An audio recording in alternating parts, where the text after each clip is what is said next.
Biology class में आपका हार्दिक स्वागत है।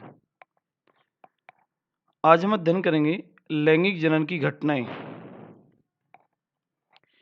जीवों में परिपक्वता के दौरान लैंगिक जनन में 3 प्रकार की घटनाएं या प्रक्रियाएं सम्मिलित होती हैं। नंबर 1 निषेचन पूर्व, नंबर 2 निषेचन, नंबर 3 निषेचन पश्चात। तो आज हम अध्ययन करेंगे लैंगिक जनन की घटनाएं, जिसमें सबसे पहले निषेचन पूर्व घटनाओं की बात करेंगे। निषेचन पूर्व जो घटनाएं हैं, इनमें निषेचन से पूर्व युग्मक जनन व युग्मक स्थानांतरण 2 प्रकार की क्रियाएं होती हैं, जिसमें सबसे पहले हम बात करेंगे युग्मक जनन। युग्मक जनन क्या है?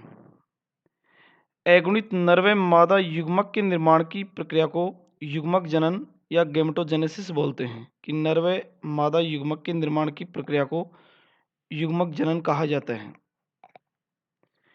युग्मक 3 प्रकार के होते हैं। नंबर 1 समयुग्मक। समयुग्मक क्या होते हैं? आइसोगेमेट। जब नर व मादा युग्मक संरचनात्मक व कार्य की दृष्टि से समान हो। जैसे डायग्राम में देखेंगे कि नर व मादा युग्मक संरचनात्मक और कार्य की दृष्टि से समान होते हैं, तो ये एक समयुग्मक का उदाहरण है। और ये क्लेडोफोरा है, एक शैवाल है जो समयुग्मक का उदाहरण है। नंबर 2 है कार्यकी असमयुग्मक। कार्यकी असमयुग्मक क्या है? इसका उदाहरण स्पाइरोगाइरा है, यूलोथ्रिक्स। स्पाइरोगाइरा यूलोथ्रिक्स यानी जब नर व मादा युग्मक संरचनात्मक दृष्टि से समान हो लेकिन कार्य की दृष्टि से भिन्न हो, कार्यकी असमयुग्मक कहलाते हैं। उदाहरण स्पाइरोगाइरा यूलोथ्रिक्स। नंबर 3 विषम युग्मक एन आइसोगेमेट। मानव व फ्यूकस शैवाल हैं जो विषम युग्मक का उदाहरण है। ये विषम युग्मक एक फ्यूकस शैवाल में देख सकते हैं। मानव के अंदर शुक्राणु और अंडाणु की संरचना है।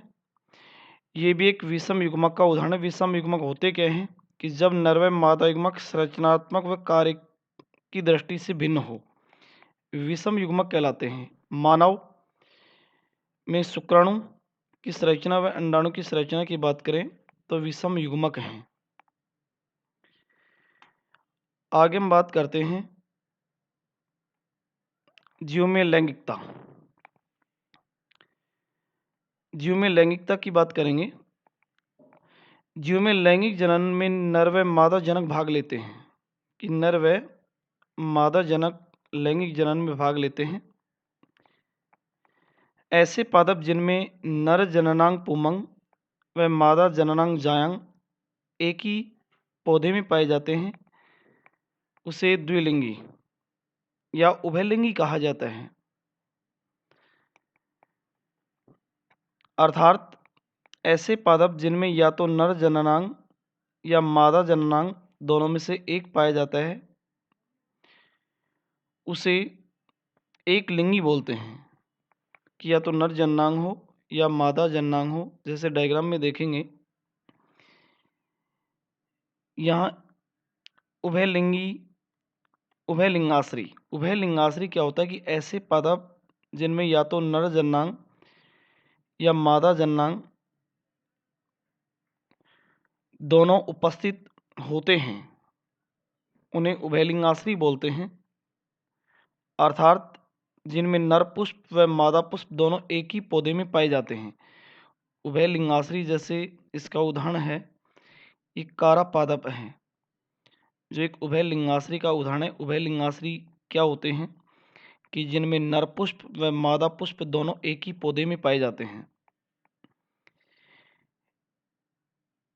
इसी प्रकार से द्विलिंगी पुष्प क्या होते हैं कि जिनमें नर जननांग व मादा जननांग दोनों उपस्थित होते हैं, उन्हें द्विलिंगी पुष्प बोलते हैं। एक लिंगाश्री क्या होते हैं? जब नर पुष्प व मादा पुष्प अलग अलग पौधे में पाए जाते हैं, एक लिंगाश्री बोलते हैं। अर्थात पपीता है, खजूर है, एक लिंगाश्री का उदाहरण है। सर्वलिंगी क्या होते हैं? सर्वलिंगी कई बार पौधे में द्विलिंगी पुष्पों के साथ साथ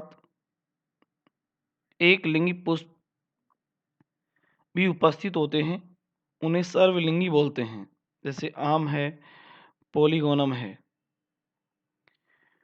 उभयलिंगी और एक लिंगी प्राणी क्या होते हैं? जैसे उभयलिंगी का उदाहरण केंचुआ है, जोंक है, स्पंज है। यानी नर व मादा जनांग दोनों एक ही प्राणी में पाए जाते हैं। जैसे डायग्राम में देखेंगे कि यहाँ पर केंचुआ है, उभयलिंगी का उदाहरण है, जिसमें नर जननांग ये मादा जननांग है, दोनों एक ही प्राणी में उपस्थित हैं। एक लिंगी कॉकरोच उदाहरण है, जो नर कॉकरोच हैं, ये मादा कॉकरोच हैं, जो एक प्रकार से एक लिंग का उदाहरण है। युग्मक निर्माण के समय कोश का विभाजन, कि युग्मक निर्माण के समय किस प्रकार का कोश का विभाजन होगा। युग्मक चाहे अगुणित कोशिका से बने हो, चाहे द्विगुणित कोशिका से बने हो, बनने वाले युग्मक होते हैं वो हमेशा कैसे होते हैं? अगुणित होते हैं। तो ध्यान रहे कि युग्मक हमेशा कैसे होते हैं? अगुणित होते हैं। अगुणित जीव जैसे शैवाल हैं, कवक है, ब्रायोफाइटा हैं, यानी इनका शरीर अगुणित प्रकार का होता है। अतः इनमें युग्मक निर्माण के समय समसूत्री विभाजन होता है और बनने वाला युग्मक कैसा होगा? अगुणित प्रकार का होगा। यानी इसमें क्या बनेगा? एन बनेगा। यानी जीव का शरीर भी अगुणित प्रकार का होता है तथा इसमें बनने वाला युग्मक भी क्या होता है? एन ही होता है, अगुणित होता है। अतः इनमें कैसा विभाजन होगा? समसूत्री। द्विगुणित जीव जैसे टेरिडोफाइटा है, जिम्नोस्पर्म है, एंजियोस्पर्म है, अन्य प्राणी हैं, उनमें युग्मक निर्माण के समय अर्धसूत्री विभाजन होता है, क्योंकि इनका शरीर होता है जो 2n प्रकार का होता है, जिससे इनमें युग्मक निर्माण के समय अर्धसूत्री विभाजन होगा, जिससे बनने वाला युग्मक होगा वो कैसा होगा? अगुणित प्रकार का होगा, एन होगा।